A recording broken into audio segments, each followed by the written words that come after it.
নমস্কার, রাধে রাধে। মোদক টিউটোরিয়ালে সবাইকে স্বাগত। অনেক দিন পর আসলাম। যারা বিশেষ করে নেতাজি সুভাষ ওপেন ইউনিভার্সিটিতে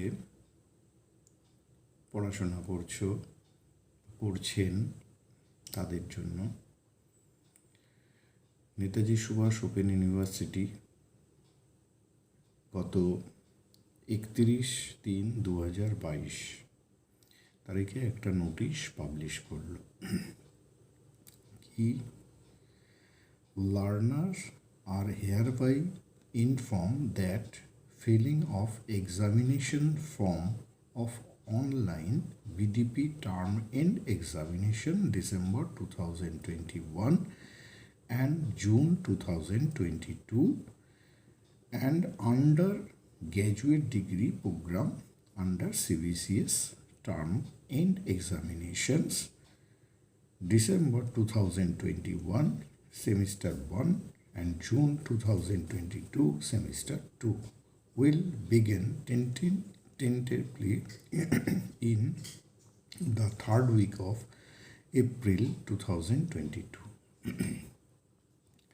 যারা বিডিবি অর্থাৎ পুরনো গ্র্যাজুয়েশন কোর্স এতে পড়াশোনা করছেন তাদের জন্য, এবং যারা নতুন অর্থাৎ এই বছর গ্র্যাজুয়েশন কোর্সে অর্থাৎ আন্ডার গ্র্যাজুয়েট যাকে বলছে ইউজি সেই কোর্সে ভর্তি হয়েছেন বা হয়েছ, তাদের জন্য বলা হয়েছে যে তাদের যে বছরে অর্থাৎ বাৎসরিক যে পরীক্ষা হয় সেই পরীক্ষাটার জন্য পরীক্ষার ফর্ম ফিল আপ করতে হবে, চালু হবে, এবং সেটা থার্ড উইক অফ এপ্রিল 2022।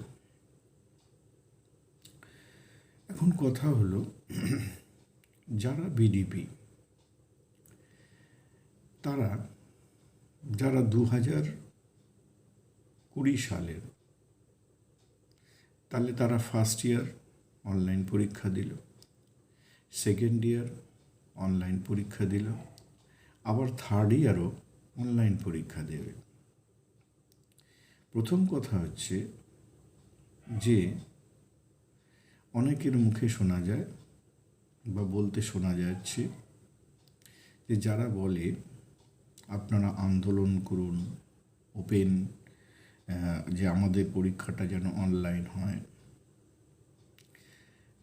ইউনিভার্সিটির যে রেজাল্ট, সেই রেজাল্টে কিন্তু অনলাইন এক্সাম হেল্ড এই কথাটা উল্লেখ করা থাকছে।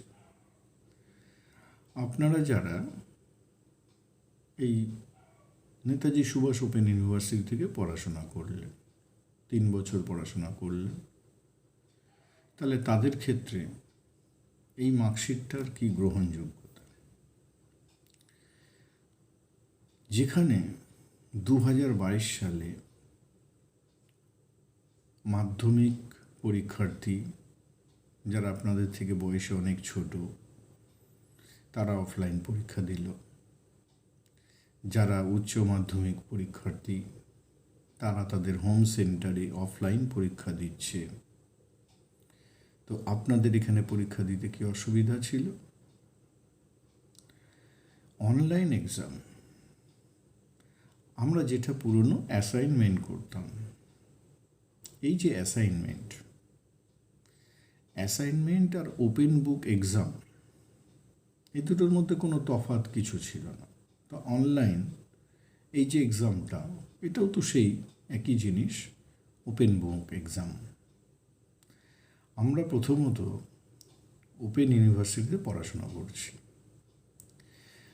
যে কোনো কনসার্ন বা লোকের একটা ভ্রান্ত ধারণা, আমরা তাদের যতই বিশ্বাস করাতে যাই না কেন যে আমরা নেতাজি সুভাষ ওপেন ইউনিভার্সিটিতে পড়ছি, এটা ইউজিসি অ্যাপ্রুভড এবং ন্যাক এ গ্রেড প্রাপ্ত, তবুও কোথাও যেন মানুষের মনের মধ্যে একটা সন্দেহের জায়গা থেকে যায়।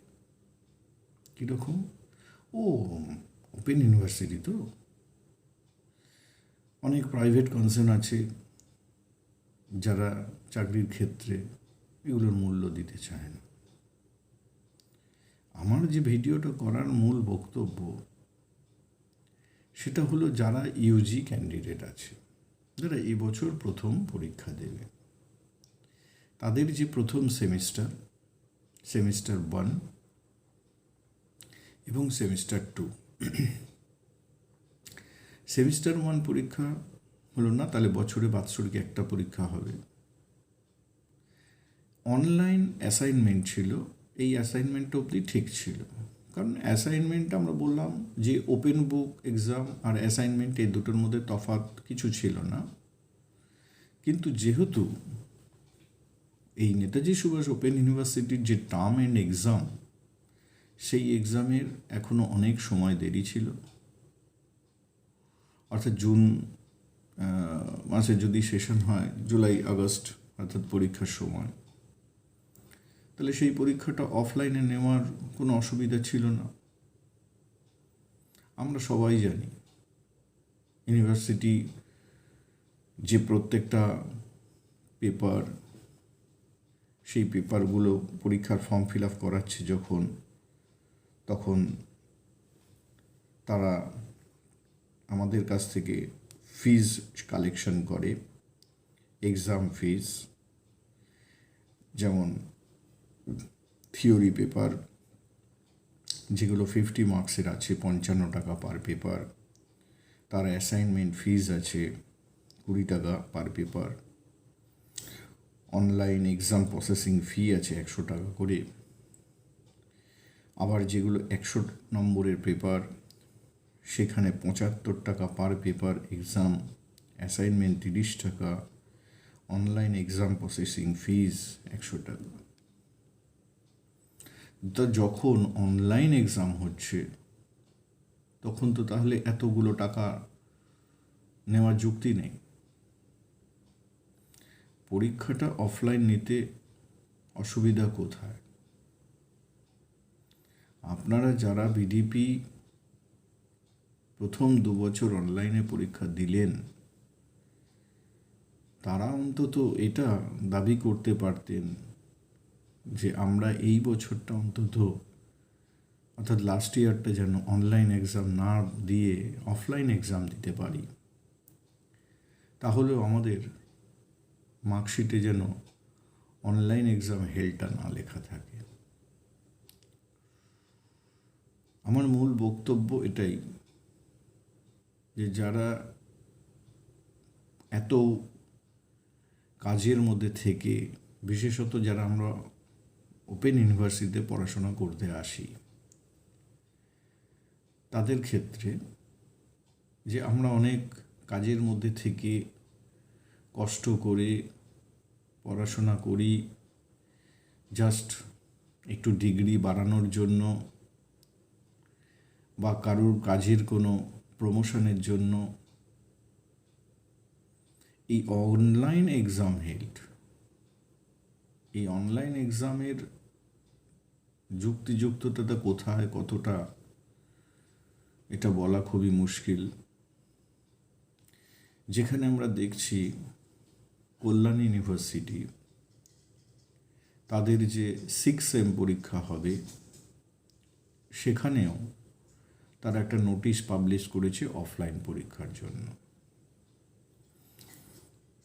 তাহলে আমাদের এত কষ্ট করে এই কাজের মধ্যে থেকে পড়াশোনার জন্য যে চেষ্টা প্রচেষ্টা আমরা করলাম, তার মূল্যটা আমরা কোথায় পাব? আদৌ কি সেই সমস্ত সংস্থা যেখানে আমরা চাকরি করতে ইচ্ছুক বা চাকরির জন্য, কাজের জন্য আমরা এত কষ্ট করে পড়াশোনাটা করছি, তাহলে সেখানে আমরা কি সেই মূল্যটা পাব? যারা আন্দোলন করছে যে অনলাইন এক্সাম, তাদের যুক্তিটা কোথায়? কি না যে আমরা স্টাডি মেটেরিয়ালস পেয়ে ওঠেনি। হ্যাঁ, স্টাডি মেটেরিয়ালসে ইউজির ক্ষেত্রে একটা সমস্যা যে এবছর প্রথম ইউজি কোর্সটা যেটা চালু হয়েছে সেমিস্টার বেসে জন্য, তাদের ক্ষেত্রে স্টাডি মেটেরিয়ালস পাওয়া সম্ভব হয়নি। কিন্তু বিডিপি কোর্সে যাদের আছে তাদের যেহেতু পুরনো সিলেবাস, পুরনো বই, তারা অনেকেই বই সংগ্রহ করতে পেরেছে। আমরা যারা ঠিকঠাক পড়াশোনা করি আমরা ইউনিভার্সিটি স্টাডি মেটেরিয়ালস ছাড়াও অনেক রেফারেন্স বইয়ের ওপরে নির্ভর করি, রেফারেন্স বই সংগ্রহ করি। তাহলে আমরা অফলাইন পরীক্ষা দিতে গেলে আমাদের অসুবিধাটা কোথায়? এর কোনো যুক্তিযুক্ততা আমরা দেখাতে পারি না। মুষ্টিমেয় কিছু সংখ্যক ছাত্রছাত্রী তারা হয়তো নিজেদের স্বার্থের দিকে তাকিয়ে তারা অনলাইন এক্সামের জন্য আবেদন করছে, কিন্তু আখেরে অফলাইন এক্সামটা হলেই হয়তো ভালো হতো। জানি না আমার যুক্তি কতটা যুক্তিযুক্ত, কারণ সমালোচনা, যুক্তির বিরুদ্ধে যুক্তি, এগুলো হয়েই থাকে। তবুও মনে হয় যেন অফলাইন পরীক্ষাটা হলেই ভালো হতো, কারণ যারা এক্সামিনার আছেন তারাও জানেন যে এই অনলাইন এক্সাম, এটা বললাম যে ওপেন বুক এক্সাম, তো এখানে সবাই বই দেখে উত্তর তৈরি করার চেষ্টা করে। সততার জায়গা কোথায়? তো সেখানে আমার বক্তব্য হলো যে আমরা যখন বিডিপি কোর্স করছি, তাহলে আমরা একটা মাধ্যমিক, একটা উচ্চ মাধ্যমিক পরীক্ষার্থী থেকে বয়সে অনেক বড়,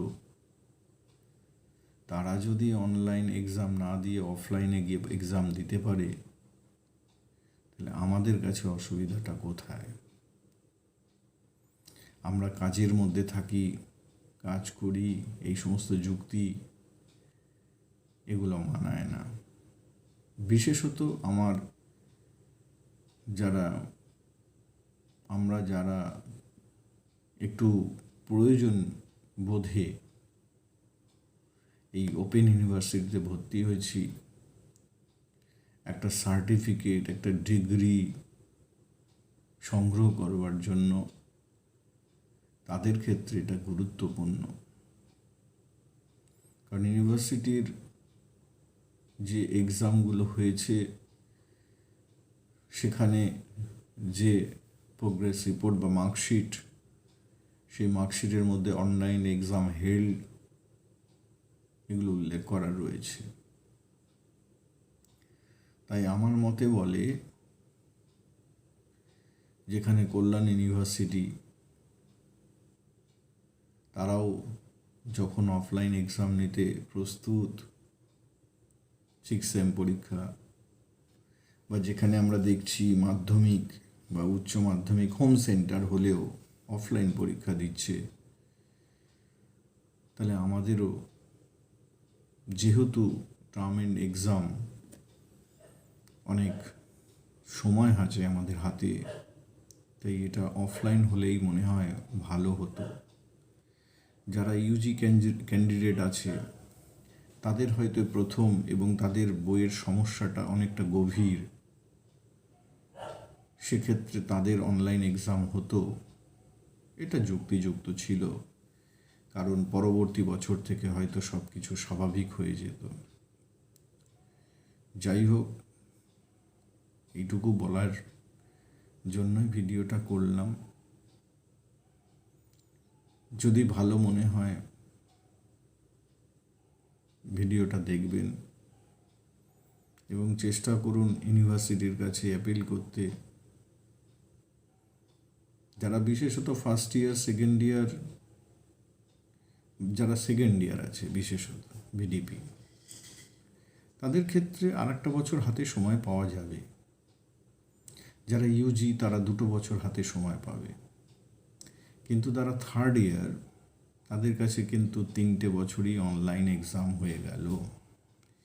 এরকম আমরা দেখছি যে যারা হয়তো গত 2 বছরে পিজি কোর্স করেছে, অনলাইন এক্সাম মার্কস কত 85%, 80%, 84, 82%।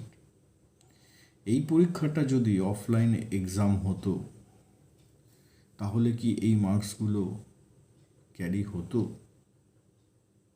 একটা প্রশ্ন থেকে যায় যে আমি একটা মাস্টার ডিগ্রি করছি, আমি একটা গ্র্যাজুয়েট স্টুডেন্ট, এই মার্কসগুলো অনলাইন এক্সাম এর যুক্তি কারা কিভাবে দেখায় বলতে পারবো না, তবে বই দেখে পরীক্ষা এটাকে সমর্থন করার মতো জায়গা নেই। আমি এটাই বলতে চাই যে যারা কষ্ট করে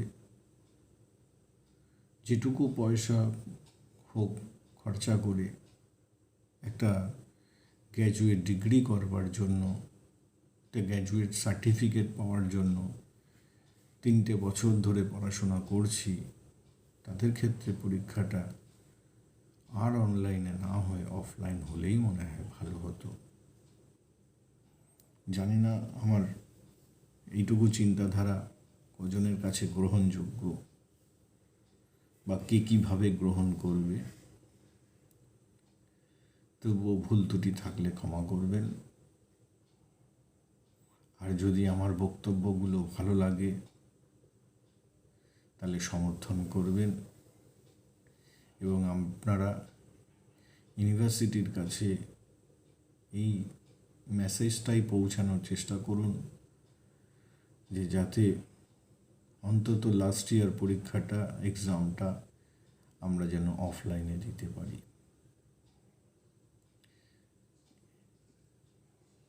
এইভাবে আমরা চেষ্টা করি। এখনও হাতে আমাদের অনেক সময় আছে, আমরা অনেকটা সময় পেয়েছি পড়াশোনা করবার মতো। তো এখানে অনলাইন এক্সাম কেন? অনলাইন অ্যাসাইনমেন্ট আছে, ঠিক আছে, কারণ অ্যাসাইনমেন্টটা তো আমাদের কোশ্চেনটা বাড়িতেই দেওয়া হতো, আমরা সেটা বাড়িতে তৈরি করে জমা করতাম। তো সেটার সঙ্গে অনলাইন অ্যাসাইনমেন্টের অনেকটাই মিল আছে, কিন্তু টার্ম এন্ড এক্সামটা অফলাইনে হওয়াই উচিত। আমার বক্তব্যের জায়গাটা এটাই যে যেহেতু আমাদের থেকে ছোটরা যারা অফলাইন পরীক্ষা দিতে পারছে, তাদের ব্যবস্থা করা যাচ্ছে, যেখানে আমাদের যে সংখ্যাটা তাদের থেকে অনেক নগণ্য। তো আমাদের নিজেদের স্বার্থেই যারা পরীক্ষার্থী তাদের জন্যই অন্তত টার্ম এন্ড এক্সামটা অফলাইন হওয়াই উচিত। এটুকুই বললাম। যদি আমার কথাগুলো ভালো লাগে, আবারও বলছি, আমাকে সাপোর্ট করবেন। আর যদি মনে হয় যে অযথা আমি বেশি কথা বললাম, আমার কথাটা বা যুক্তিটা খুবই খারাপ নেওয়ার মতো নয়, তাহলে ক্ষমা করবেন। রাধে রাধে, নমস্কার, ভালো থাকবেন, সুস্থ থাকবেন।